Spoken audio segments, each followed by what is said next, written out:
বাড়ির পাশে বাগানের মাঝে মাথা তুলে রয় সৌন্দর্য আর সমৃদ্ধির সে চিরচেনা পরিচয়।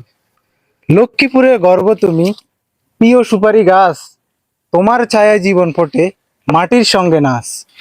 প্রিয় দর্শক, লক্ষ্মীপুর আমাদের নারিকেল সুপারি গাছের জন্য সেরা। আপনারা অন্যান্য জেলার মানুষ জানেন। আর আমাদের গ্রামটি অবস্থিত লক্ষ্মীপুর জেলার রামগঞ্জ থানায় অবস্থিত আউগানখিল গ্রাম। সেই সুবাদে আমাদের চ্যানেল পেজের নাম রাখা হলো আউগানখিল অ্যাগ্রো।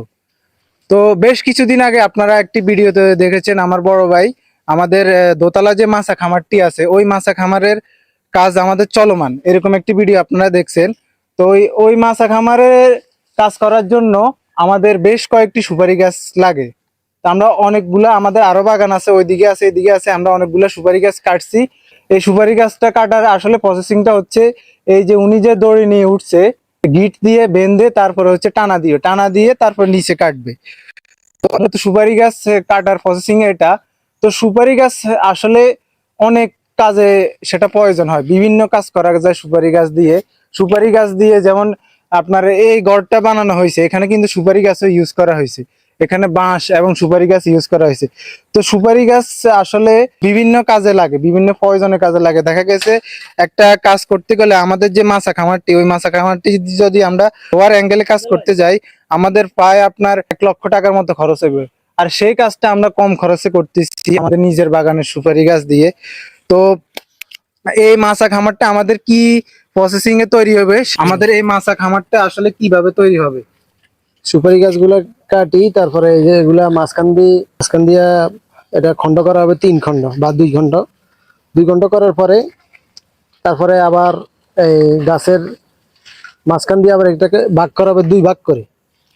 2 ভাগ করে করে তারপরে এগুলা 1 বিঘা, অন্তত 1 বিঘা পারাক রেখে এগুলা সুন্দর করে মাচার উপরে সুন্দর করে বেঁধে দিতে হবে, পারাক করে এগুলা করে বেঁধে দিতে হবে সমানভাবে।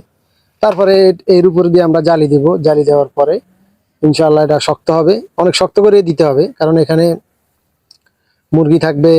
তারপরে অনেক আমরাও চলাফেরা করতে হবে, যেন এটা স্ট্রংলি, মানে স্ট্রং ভাবে যেন এটা থাকে আর কি। সেজন্য ওইভাবে স্ট্রং ভাবে করতে হবে, এই সিস্টেমে করতে হবে আর কি। আর এটা তো আমাদের আর এটা পর্যায়ক্রমে আমাদের ভিডিও আপনারা দেখবেন, দেখলে আর মাছা সিস্টেমটা এটা সবাই জানে এটা কিভাবে করা হয়, কিভাবে স্ট্রংলি পাবে। মূলত লোয়ার অ্যাঙ্গেল থেকে এটা আমাদের সাশ্রয়ী হয়, সে সম্পর্কে বলা। হ্যাঁ, লোয়ার অ্যাঙ্গেলটা হচ্ছে ওইটাও অনেকদিন টিকসই, তবে এটাও অন্তত 4-5 বছর যায়। সুপারির গাছ দিয়ে মাছা তৈরি করা, এটা মাছায় তো অনেক সুযোগ সুবিধা রয়েছে মুরগি পালনে। তো সুপারি গাছ দিয়ে করলে এটা 4-5 বছর যায়, তারপরে আবার রিফারিং করতে হয়, যেগুলা নষ্ট হয় ওগুলা রিপেয়ারিং করতে হয়। আমাদের এটা আগে থেকে মাছা ছিল, 5-6 বছর আগে মাছা করা হয়েছে। এখন আমরা আবার রিপেয়ারিং করতেছি, আবার 4-5 বছর হয়তো বা যাবে ইনশাল্লাহ, দেখি কয়দিন যায় এই আর কি। তবে রড দিয়ে করা, অ্যাঙ্গেল দিয়ে করা এটা হচ্ছে ব্যয়বহুল, সুপারি গাছ দিয়ে করা এটা ব্যয়বহুল না। ঠিক আছে ইনশাল্লাহ, সামনের ভিডিওতে আপনারা দেখবেন আরো ইনশাল্লাহ, আমরা দেখাবো ইনশাল্লাহ। আল্লাহ হাফেজ।